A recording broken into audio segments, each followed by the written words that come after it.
এই বাংলাদেশিরা কি ভারতবর্ষকে মামার বাড়ি পেয়েছে নাকি?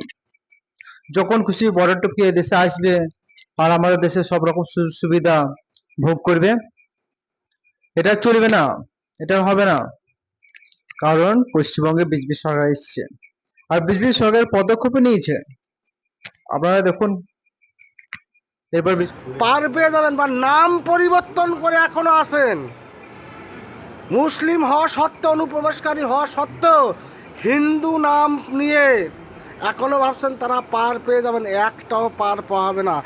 প্রয়োজনে ফিজিক্যালি ভেরিফিকেশান করে ধরা হবে, ঘাট ধরে ধাক্কা দিয়ে ইন্ডিয়া থেকে বাংলাদেশ পাঠানো হয়। বলে দিয়ে গেলাম আপনাদের। যে সমস্ত বাংলাদেশিরা ভারতে এসেছে না, যুগ যুগ ধরে আছে এবং ভারতের সমস্ত সুযোগ সুবিধা নিচ্ছে, তাদের জন্য ব্যবস্থা করেছে।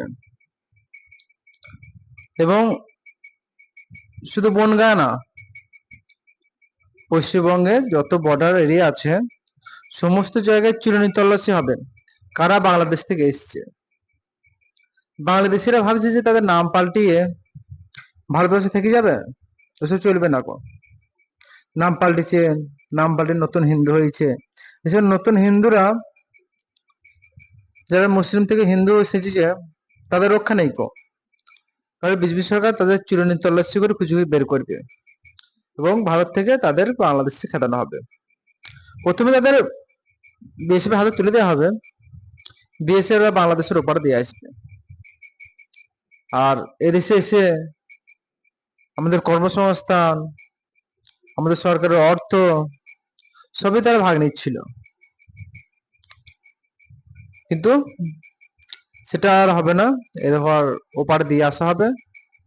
আর বর্ডার তো আপনারা দেখছেনই, জমি নিতে শুরু করেছে বিএসএফ, এবং ভবিষ্যতে ওদের আসার আর কোনো সুযোগ সুবিধাই থাকবে না।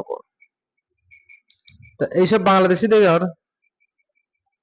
যারা ভারতে এসে নাম পরিবর্তন করে হিন্দু নাম রেখেছে, যারা হিন্দু সেজে ভারতে আছে, তাদের বাংলাদেশে বিজেপি সরকার যে তাড়িয়ে দিচ্ছে, সে সম্পর্কে আপনাদের কি মতামত কমেন্টে জানাবেন।